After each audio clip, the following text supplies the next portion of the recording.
Já, assim, essa é uma ocorrência marcante, mas a gente já Claro passou que é apuros marcante. de um exemplo do enfrentamento na Cracolândia. Putz, como que é? Boa, boa, boa você tentar esse assunto. Porque uma coisa é a gente vê da televisão, tudo bem. Eu já fui lá no centro, já passei lá e tal. Tinha uma época que a gente jogava bola numa quadra ali na rua da Cracolândia e tal. Mas você fardado numa Cracolândia já deve mudar toda a perspectiva, velho. Porque ali, o que a gente vê na televisão é que ali é zumbi. Tem uns caras que é zumbi lá. Os caras estão viajando. E vocês ali no meio de tudo aquilo. Como que é isso daí, velho? Como que foi esse trampo? Então, a gente fazia o... Porque a IOP ela é uma inspetoria de apoio, né? Certo. Então, ela sempre tem uma inspetoria que já faz ali o trabalho ali. E a gente vinha sempre para apoiar e também tá no patrulhamento caçando, que faz parte. Você tá ali em vistas, tentar ver uma questão de tráfico, roubo e tudo mais.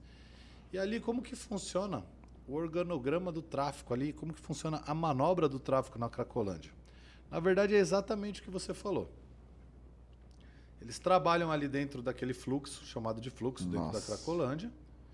E muitos, grande maioria dos usuários, eles estão num estado de vício alucinógeno ali, Nem sabe o que estão loucão fazendo. mesmo, e eles viram uma massa de manobra. Então, tá tendo ali um tráfico, tá tendo ali uma venda, tá tendo tudo aquilo ali. E numa ação, quando a guarda vem agir, o que que eles fazem? Eles colocam essas pessoas contra a guarda. Os traficantes mesmo e o pessoal do crime não faz o Não embate. bate, né? Eles Porque colocam... eles criam ali toda uma barreira na frente. Eu já vi traficante encher a mão de pedra, sabe igual você faz com milho pra pomba em praça? Sei. E jogar. Nossa. E a gente tava vindo na situação de choque, os caras jogarem ali e a galera de boa. Ah, como se fosse ouro, E tudo vem viciado, pra cima, e aí muito começa a voar louco. caixote, começa a voar essas coisas. Caramba. Mas isso velho. alguns anos atrás, a gente tinha só um enfrentamento nessa linha.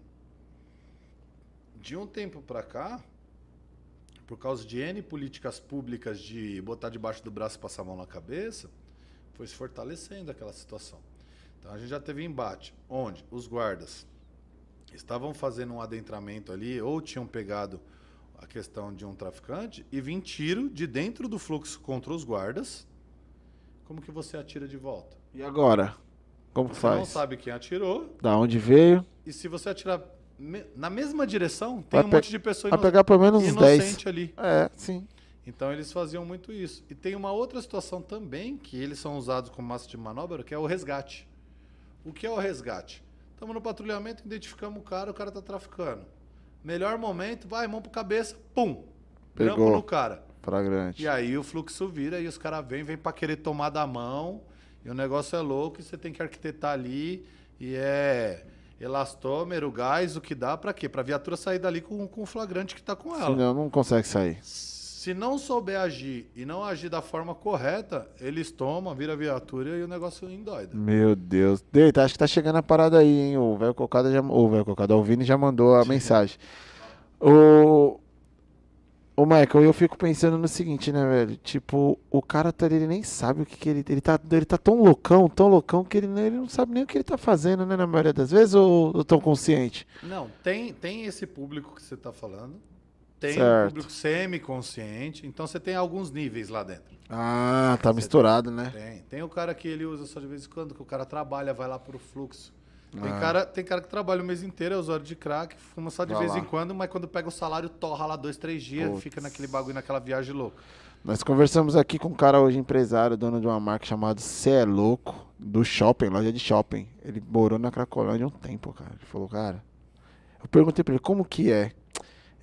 Eu senti que ele não quis explicar porque doía nele, tipo... pro retorno, né? Ele falou assim, meu, é insano, é insano. Já mudou de assunto. Falou, graças a Deus eu consegui sair dessa situação. Falou que foi, graças a Deus, que tinha colocado uma mulher na vida dele e a mulher guerreira e ficou até o final, mas foi uma luta. Ele falou, não foi fácil, não. Agora eu pergunto pra você o seguinte, eu sou novo, né? Eu tenho 22 aninhos, né? Dei mais ou menos isso aí. Ele é meu irmão mais velho, tá com 30 e pouco, eu tô com 22. Mas desde quando eu sou criança eu escuto falar da Cracolândia, cara. E não tem jeito? Não tem... Tem a solução? Na minha visão, tem. Qual que é? Qual a Na solução? minha visão, tem. Ó, vamos por partes. Primeiro, qual o interesse da Cracolândia ainda existir da maneira que ela existe? Primeiro tem o interesse do tráfico. Até porque se você não tem cliente, você não tem vendedor. Exatamente. Primeiro ponto. Lei da oferta e da demanda. Primeiro ponto. Segundo ponto. Quantas ONGs trabalham ali?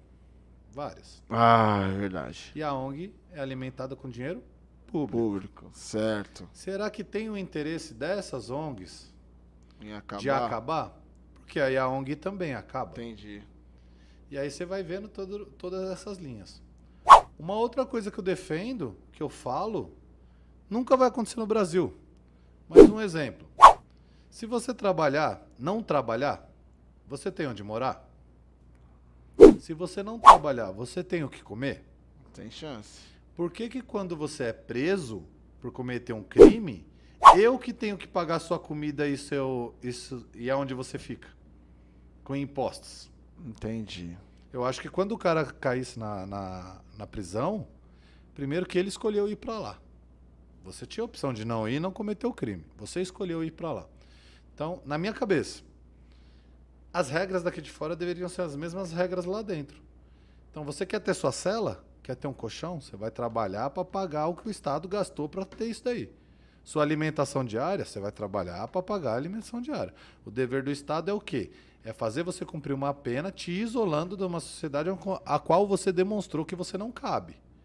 Aí tem um projeto de ressocialização para te reinserir na sociedade. Tá.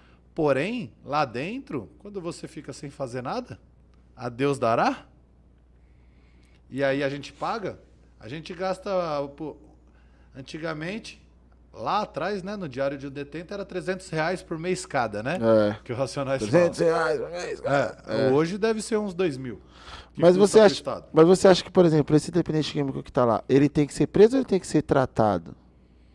Meu, é assim, o uso do... Vai pra cadeia ou vai pra uma clínica? Então, o uso da droga é ilegal. Então ele tá cometendo um crime. Então, assim, eu acho que tem um pouco dos dois, mas eu não consigo colocar exatamente, eu não consigo te ponderar assim, por causa dos níveis. Então tem que ver, tem que ter um estudo, uma pessoa mais técnica para fazer esse separamento. Uma coisa eu sei, essa separação.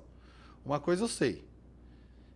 Precisa ir para uma clínica todos, isso é certeza. Agora, será que todos precisam ser presos? Aí eu já não sei. Quem cometeu... Né, mas a desintoxicação tem que ser para todos.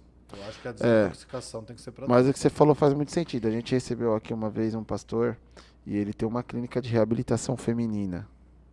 E ele falou, cara, não vai acabar. Eu falei, mas por quê? Ele falou, porque não é de interesse. Porque tem muita gente que recebe dinheiro porque existe a Cracolândia. E se acabar, essas pessoas não vão receber mais. Então eles não vão deixar acabar. E faz sentido, né? E aí bateu com o que eu falei, né? É, faz todo sentido, pô. Um exemplo aqui, pra dar uma ilustrada. Meu pai trabalhou no combate à dengue quando eu era criança. Se tivesse combatido mesmo do jeito que ia combater, hoje não ia ter mais dengue. Então, e aí você... E tem até hoje, velho. E aí se a gente for entrar nisso daí, nessa questão da droga, você pode também falar na questão de várias doenças, né? É. Porque, tipo, se existe uma doença, tipo assim, um exemplo, por que combater o câncer? Por que acabar com o câncer se o câncer ele gera vários lucros milionários e absurdos para a indústria farmacêutica? Ah, com certeza. Ah, mas Maico, você está fazendo uma teoria da conspiração. Não, eu não estou falando que eu acredito nisso, mas é uma hipótese. Pode acontecer. Válida. Às vezes ter um certo controle de uma determinada doença para que se venda remédios e soluções temporárias e não erradicar aquilo para não ter mais, senão acaba com o meu comércio. É verdade. Meu, é que é lógico que a gente tá aqui trocando uma ideia superficialmente, mas o buraco é mais embaixo, né? Se a gente for parar pra pensar, é uma coisa mais... Eu já troquei ideia, assim, já vi várias linhas da Cracolândia. E a linha principal da Cracolândia, que é fato, que é real, é a curiosidade. Putz. A curiosidade, eu acho que vai de 90% a quase 100% dos usuários ali. Meu Deus. Esse é o primeiro ponto. Eu já conversei com um cara lá, que assim, ou a grande maioria é curiosidade, e a segunda grande maioria é influência, que aí são os mais jovens. Certo. E tem o pessoal que, assim, teve um misto de curiosidade com algo ruim que aconteceu na vida dele, então, ao invés de repente, ele ir para uma cachaça, ele preferiu ir para ali. Eu conheci um cara lá que ele foi professor de matemática da USP. Aí. E o Desilusão, o cara que aconteceu? teve uma situação particular, onde ele chegou na residência dele e viu uma situação que não era pra ver. Vamos colocar assim, eles Tava entenderam. sendo traído, né? Tava sendo levando nas traído. costas. Desilusão amorosa. E aí, tipo, o que aconteceu? Ela levou metade das coisas, processo, os filhos e tudo mais. Ele não aguentou o baque, foi pra rua, começou a morar na rua e tudo mais. Meu Deus do céu. E aí, de repente, tava ali. E aí você via que ele tava no meio da Cracolândia, mas ele não era um usuário de crack. Ele tava com o meio dos caras, mas ele tinha problema com álcool. Ficava muito louco e ia pra lá. Ele enchia a garrafinha de plástico no posto de gasolina pra tomar, velho. Você é O doido. negócio dele era o álcool, não era o crack. Meu Deus. É muito louco isso que você tá falando, porque assim, ó, falando a minha idade real, eu tenho 37 anos, aí é claro que você vai aprendendo com o tempo. Então o que que eu aprendi? Eu aprendi que problema todo mundo tem, certo? E o que que acontece? Tem pessoa, e para todo problema a pessoa busca uma solução, busca um refúgio, todo mundo busca. Por isso que existem várias religiões, várias crenças, todo mundo busca alguma coisa. E tem muitos, que busca às vezes dar uma relaxada no álcool, outro na droga, outro... Mas por que que eu tô falando isso? Porque eu já entendi que todo mundo tem um ponto fraco. É muito louco isso daí. Tem pessoas que se chegar em casa e a mulher tá traindo, ele vai dar graças a Deus. Fala, caramba, agora eu tô solteiro, vai com Deus. Tem mulher que vai falar a mesma coisa pro marido.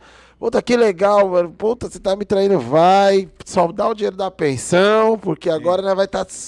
Tem outros que cachaça, tem outros que... Todo mundo tem um ponto fraco, assim, sabe? Tipo, né? Então, por exemplo, eu não uso nenhum tipo de droga, não bebo nenhuma bebida alcoólica. Mas, por exemplo, quando eu tô chateado, eu vou escutar um louvor, vou escutar uma música. Isso é o meu refúgio, né? Mas tem gente que não, cara. E aí, por exemplo, a gente é criado, nascido e criado na periferia. Então, a gente conhece várias pessoas que acabaram se viciando em droga mesmo, né? A gente conhece de tudo. E aí às vezes, meu irmão fala, pô, tal pessoa lá acabou de sair da clínica, velho. Eu acho que agora vai dar certo. Porque a gente torce, porque é uma doença do caramba. A gente torce pra pessoa, porque a gente conhece, sabe que é uma pessoa do bem. E aí, sempre que eu falo pro Deus, eu falo, pra gente ter certeza mesmo que o cara saiu dessa vida, tem que esperar a próxima desilusão, pra ver pra onde que ele vai correr. Se ele vai, pra que lado que ele vai ir. Porque ninguém vai usar droga quando tá assim, tô felizaço, sua alegria, tá dando tudo certo na minha vida, vou lá usar a droga. Na maioria das vezes, não tô falando que não tem, porque às vezes o cara vai por influência, ele tá num ambiente, tá tudo mas festa assim, e tal. se ele já está no prazer, ele não precisa buscar o prazer. Exatamente. Mas na maioria das vezes o cara tá arrasado, o cara tá, mano, só mais um. Eu preciso daquilo pra me dar aquela sensação que eu tô legal. E aí, puf, o cara cai de novo. E aí você entra no ciclo infinito, né? No ciclo infinito. Porque você teve aquela sensação legal.